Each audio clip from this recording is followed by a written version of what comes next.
This is Casey Trowbridge with a talking audiobooks commentary for Star Wars Thrawn, written by Timothy Zahn, narrated by Mark Thompson. This science fiction novel is a publication of Penguin Random House Audio, was released on April 11th, 2017, and has an approximate running time of 16 hours and 57 minutes.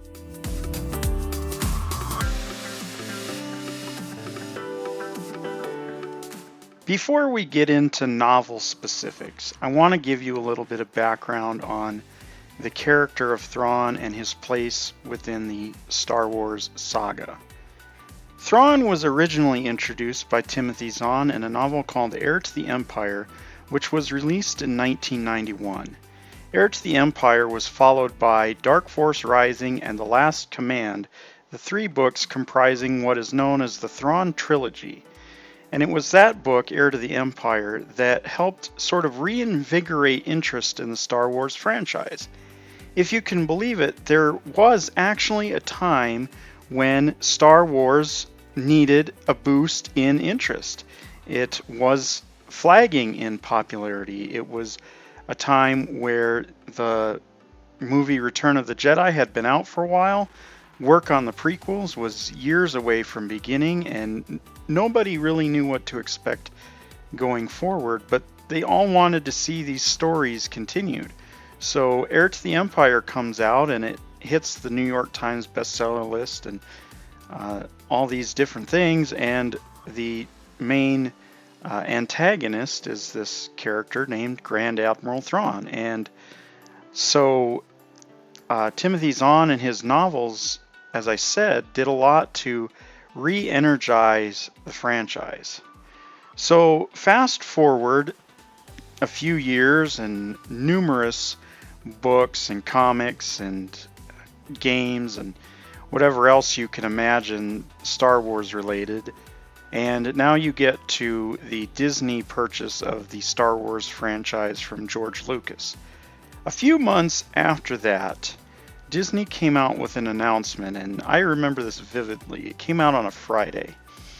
And what they announced is that all the stories that had been told in what was then known as the expanded universe, so your books and your comics and your video games, all of those stories would now become Star Wars Legends, and that going forward they would be working under a new unified canon, and all stories coming out from that point on would be part of this new canon. So all the characters like Grand Admiral Thrawn and Mara Jade from the original Thrawn trilogy of novels became relegated to Legends. And they did this because the Thrawn trilogy picks up after Return of the Jedi, but they wanted to be able to tell a different story in the sequel trilogy, which The Force Awakens was the first film in that, and now The Last Jedi is going to come out later this year, and Episode 9 will come out in 2019. So this move to reclassify the old expanded universe was met with some controversy, because there were a lot of people that had grown to love a lot of those characters, and they didn't want them to be wiped away from history. And as odd as that sounds for a fictional franchise where none of this really actually happened, you know, you read all these books and you listen to them on audio or whatever for years and years, and you get to develop an attachment to these characters, and they become like members of the family, and you don't necessarily want to see them go. So there was a bit of an uproar. Personally, when the reclassification announcement came out, I actually liked the term Star Wars Legends, because what it invoked in my mind was the image of, here you have this character who he serves with Luke and Han and Leia in the Galactic Civil War, and after that's over, he comes back to his home planet and he tells war stories and draws large crowds and sort of becomes the planet celebrity for being active in the war and knowing all these legendary figures at least a little bit. But as time passes, his stories become tired. They've been heard before. They've fallen out of favor. People are tired of them, and they want something new. So the guy starts to make up new stories involving these characters that have elements of reality in them, but are ultimately apocryphal. They're basically folktales or legends, and he draws the crowds back, and they're interested again in what he has to say. So that's kind of how I viewed the legends versus canon debate. If you don't really know what the significance of canon is, it's sort of like anything that's official canon is considered to have happened in the Star Wars universe. If a book is considered to be part of the official canon, the events in that book are just as relevant to the overall story as the events in the first Star Wars movie, or Rogue One, or The Phantom Menace, or The Force Awakens, or what have you. And so that's really why canon is important to some people. Now, I will say that the Heir to the Empire and Last Command and Dark Force Rising and some of those other books, they aren't any less good because they're not official canon anymore. These are stories that are still fun. They involve fun characters. They involve characters that have interesting choices to make. There are shades of gray. There's a lot to like about them that isn't changed by the fact that they're not considered official canon anymore. And so I would actually still recommend those books to anyone interested in Star Wars fiction. Revisit some of that Legends material because it is still a lot of fun. Now, moving on to Thrawn itself.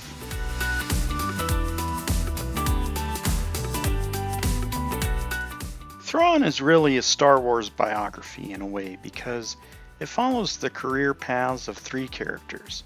The first is obviously Thrawn himself. The book starts with his first meeting with the Galactic Empire and follows his rise through the Galactic Empire Navy all the way up to the rank of Grand Admiral. Thrawn is a cunning military strategist. He's able to use the art and popular cultures of his enemies to determine their next moves in battle. He then uses that information to counter those moves and lead himself to victory. But as he wins military victories, he fails to make gains politically. Thrawn's major weakness is that he doesn't really play the political game very well. So as he's winning military victories and favor amongst certain members of the Galactic Empire, he's making enemies in other factions of the Galactic Empire. Thrawn is a member of the Chiss Ascendancy, and that's not something that many in the Galactic Empire even really know much about. And the few people who know what the Chiss are, they only have conjecture to work off of. So it's sort of a you get to know me and I get to know you type of thing. Thankfully, Thrawn has a teacher to help him along the way. The second major character in the novel is a young man named Eli Vanto, and he serves as Thrawn's companion throughout the entire story. Much to his chagrin at first, although later he does come to appreciate his association with the Grand Admiral. Vanto is viewed by the Galactic Empire as being sort of a country bumpkin. He's from an outer rim planet, and those planets are typically thought of as rural. There's a reason that Mark Thompson gives him sort of a rural southern accent in the narration. It fits him perfectly. At least that's how the Empire views him. As the novel progresses, we get the feeling that Thrawn sees in Vanto potential that Vanto does not see in himself. Vanto is not a character with a lot of lofty aspirations. In fact, you could probably make the case that his biggest goal in life is to not be noticed, which is sort of a problem because he gets attached to Thrawn, and as Thrawn becomes more famous, Vanto becomes more noticed as well, and that doesn't really play with his quiet demeanor and desire to go along to get along. How does Vanto end up in that position in the first place?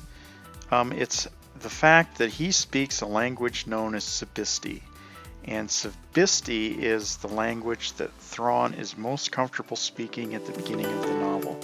He does know Galactic Basic, which is the most common language spoken in the galaxy, but he is able to express himself better in Sabisti, and so Vanto becomes a bit of an interpreter, and that gets him attached to Thrawn throughout the story, much to his chagrin at first.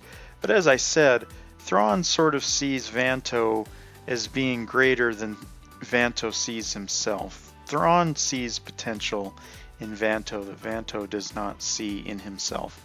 And Vanto's probably my favorite character in the novel because, unlike Thrawn, he seems to have a mastery of the political game, or perhaps an understanding is a better way of putting it.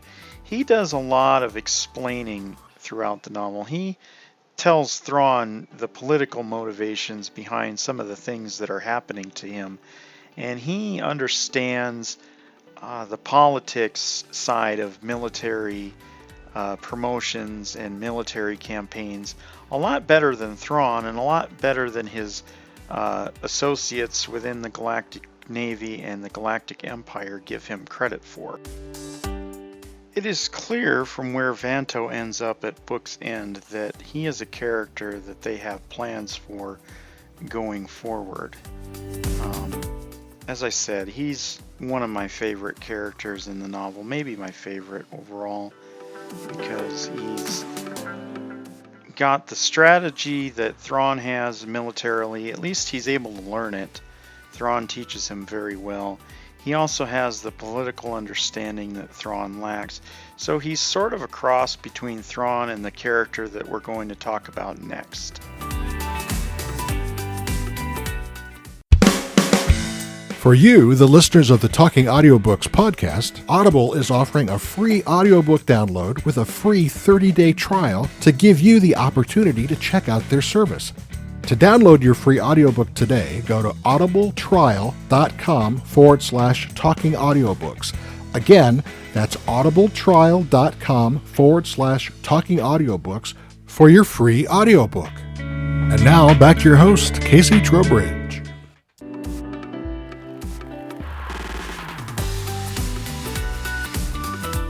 The third major character in the novel is Arinda Price. She starts out as a mining executive in her parents' mining company on the planet of Lothal, but ends up selling her parents' mining interests to the Galactic Empire. She gets a low-level government job working for the senator from Lothal in his office, but by the end of the novel she has risen all the way up to the rank of governor of Lothal. She is the opposite of Thrawn in that she is a political tactician but is weak on military strategy. So she is able to manipulate the political system in ways that he can't, but ultimately comes to rely on him to aid her in the military campaigns that she needs waged on Lothal. And that's where Season 3 of Rebels on Disney XD finds them working together. This novel sort of gets you all the way up to the point where they are working hand in hand in the third season of Rebels. And so she is a nice counterpoint to Thrawn in that she knows how to play the political games and move up the political ladder in ways that he doesn't, and yet she's able to rely on him for the military expertise that she does not possess.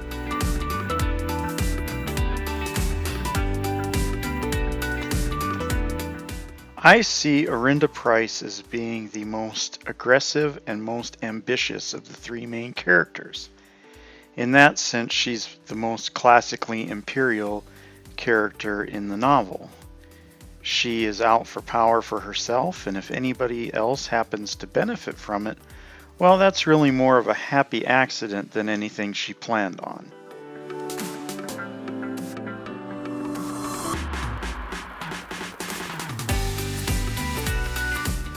The novel follows the career paths of these three characters, but it's also one that's fixed in time in that it's a prequel to the third season of a TV series, which means that certain things have to happen and certain things can't happen. For instance, because we know Thrawn appears in the third season of Rebels as a Grand Admiral, he's not going to die in this novel. That's not really a spoiler. That's something that's fixed by the timeline already. So when that is the case, it can be a little bit difficult to build suspense. It's hard to put someone in danger when you already know that they're around later. So this is a novel that has to make up for that lack of suspense in other ways, and it does so with political intrigue. This is part Star Wars biography, as I mentioned before, and it's also a bit of a political thriller. But the thing is that the characters are so interesting and some of them are so likable that you want to follow the story anyway, even if you have an idea of where it's ultimately going to go and where it ultimately has to go.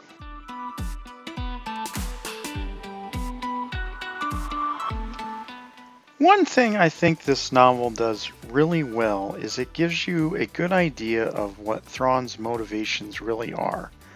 I've heard some reviewers describe Thrawn as being evil, but when I read this novel, I didn't see it that way at all.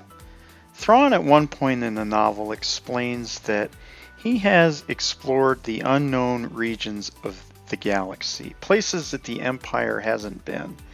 And he has come back with knowledge that there is something much worse out there than even the Empire. Thrawn is under no illusions that the Empire is good or perfect, but he believes that there is something out there that is much, much worse. And so he is motivated to fight for the Galactic Empire, in part to keep it strong so that it can defend itself and its people against this threat from the unknown regions. He is motivated to keep the Empire strong so that it can help fight for its people, but he also wants it to be strong to help protect his own Chiss ascendancy.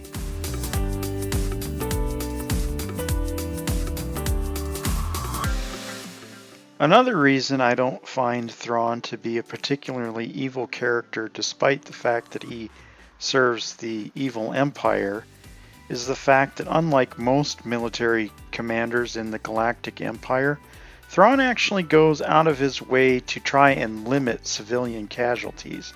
This is something that happens throughout the novel, and this is often a source of political tension amongst his colleagues in the galactic military because they don't seem to appreciate the fact that he is trying to save and spare people their lives.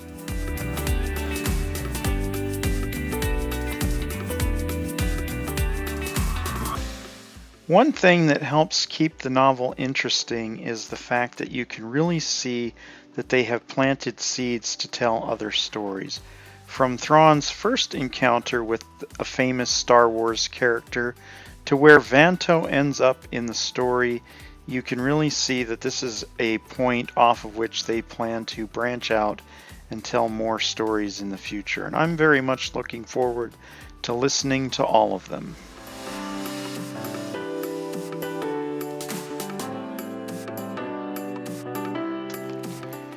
In 2016, it was announced that the character of Grand Admiral Thrawn would appear in the third season of the Disney XD animated series Star Wars Rebels. At around that same time, it was announced that his original creator, Timothy Zahn, would return to Star Wars literature with a new novel that would effectively serve as a prequel to Thrawn's debut in Rebels.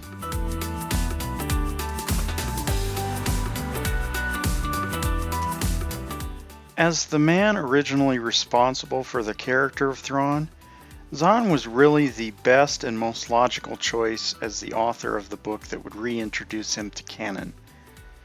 Thrawn's most famous attribute, probably, is his ability to use art and a species' culture to determine their strategy in battle, which he then exploits to his own advantage. This is a character trait that originally appeared in Heir to the Empire, and it is one that Thrawn has taken with him into the new canon. Zahn has also done something that he hadn't done before with the character, which is, for the first time, he allows us to get inside the character's head. As you will hear in the excerpt, Thrawn can often be heard interpreting the gestures and facial expressions of those around him as they react to him in the situations that they find themselves in. It's basically Zahn's way of using inner monologues to help us learn what Thrawn is learning about the people that he is coming into contact with, and how he can come to better understand and interpret them.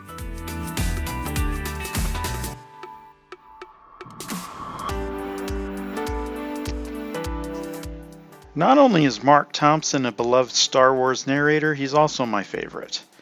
Mark is known for bringing a wide variety of voices to any Star Wars project he narrates. He has narrated Thrawn before, including the 20th anniversary edition of Heir to the Empire, which was released in 2011, as well as the 2 sequel books in the trilogy. I think Mark does a very good job on Thrawn as well. He's always, to me, been one of those narrators who he just seems to get better with each book that he does, and he has the ability to make a less than interesting book very interesting with his performance. And I sometimes have rated books higher simply because his performance has been so good, to where it's actually improved the story. And if I had read the book in another format, or if someone else had narrated it, I might have given up, but I didn't have to do that because he's been so good.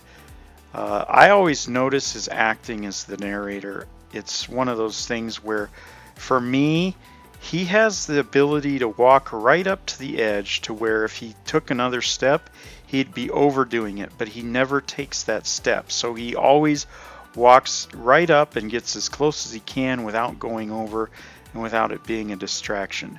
Now, that's one of those things where your threshold and mine might be different.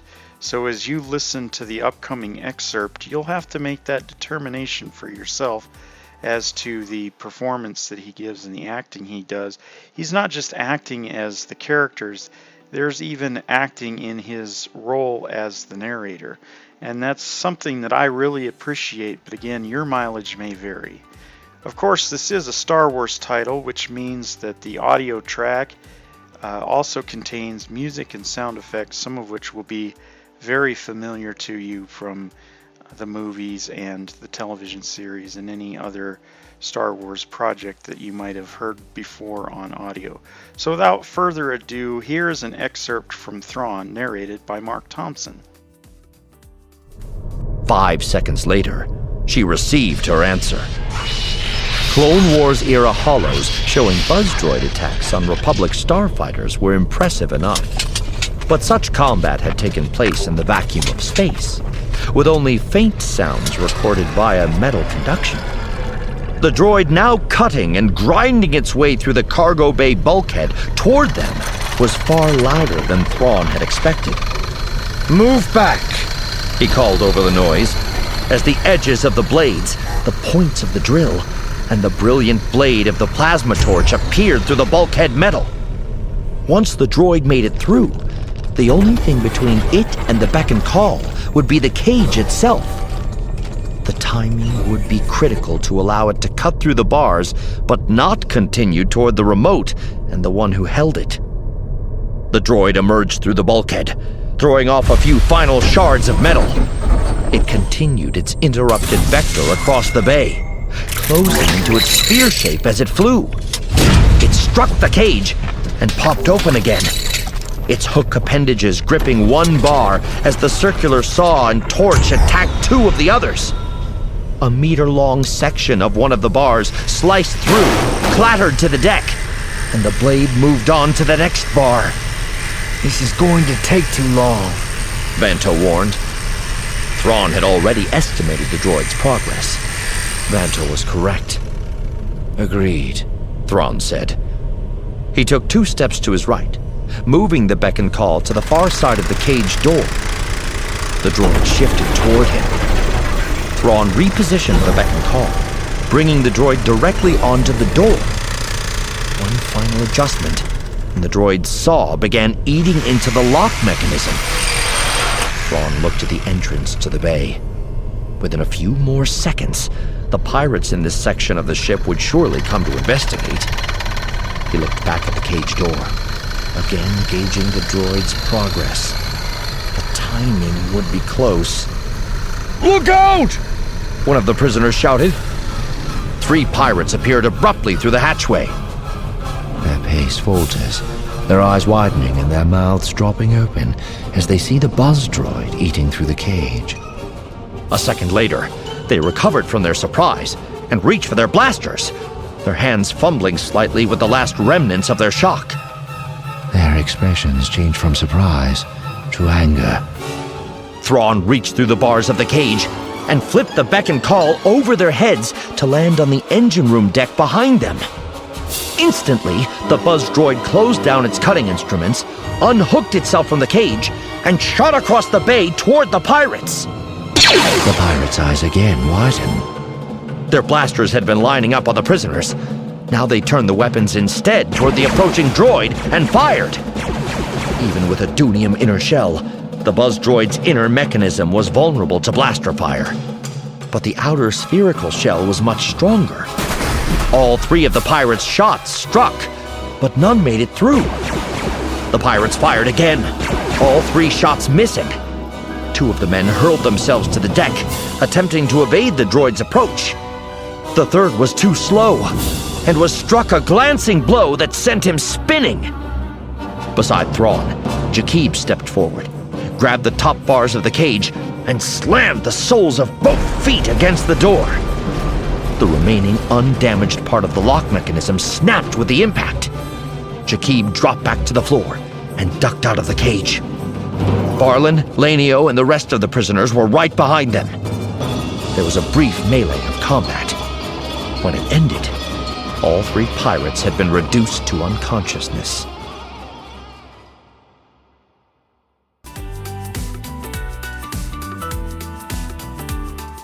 So when you're dealing with a universe this large, and you have a lot of authors participating, and you have a big timeline, one of the most commonly asked questions is, where do I start? And that's important because if you don't know where to start, you often don't get involved at all. So is Thrawn a good place to start if you've never listened to a Star Wars audiobook before?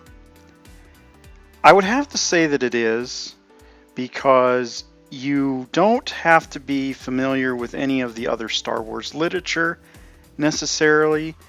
Even though Thrawn leads into the 3rd season of Star Wars Rebels, you don't necessarily have to have seen any of the other seasons to follow the story in the book. In fact, if they had released the novel before the 3rd season aired, then really the story wouldn't change all that much. And you have an interesting story that it is accessible. It's one of those stories where you can sort of relate, particularly if you've ever had to climb the ladder at a job. I think you could probably relate in some ways to this type of a story. That makes it more real. What I would say holds it back from getting my highest recommendation, as in the absolute best place to start if you've never listened to a Star Wars audiobook before, is the fact that if you're only familiar with the movies and you are looking for a book that follows the story for those characters that you've seen in the original trilogy, your Luke Skywalkers and Han Solos, you're not going to get that here. There are some characters that would be familiar to you if your only experience with Star Wars are the movies, but they only make minor cameos or have small roles or are kept as a surprise. So, in that way, it's not what people would expect, but it is a good story, and it's written by a veteran Star Wars author, and that helps quite a bit. So, of all the new canon novels, I would have to say that this would be my second choice for starting if you're going to listen to something in the new canon for the first time. The novel that I would actually recommend be your first is a young adult novel called Lost Stars by Claudia Gray. And someday I'll do a full-length commentary on that book and really go into why it is the best place to start. But to put it briefly, the novel parallels the events of the original trilogy, and so characters that you would know from those movies do make appearances, and you get another look in on events that you would be familiar with from the films. And I think that's a really strong asset in its favor as to why Lost Stars is slightly better than Thrawn as a first-time Star Wars listening experience.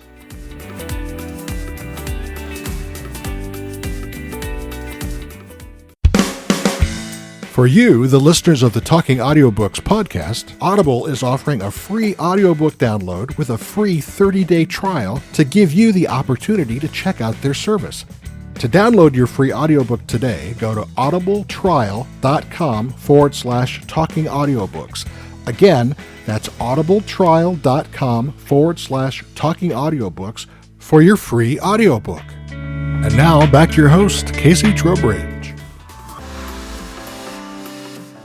Overall, I give Star Wars Thrawn a rating of 4.5 out of 5 stars. There are some interesting characters with some solid character development that happens throughout the story, and it is full of political intrigue. But for a story this long, I would have liked a little bit more action.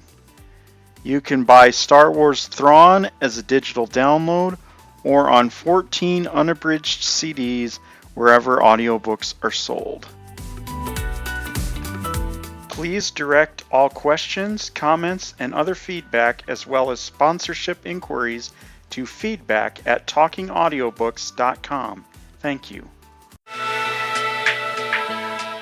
Talking Audiobooks is a trademark of Kenjoy Media, produced by Kenjoy Media, copyright 2017, all rights reserved. Your host has been Casey Trowbridge, produced by Kenjoy, theme music composed by Christian Anderson, licensed through epidemicmusic.com.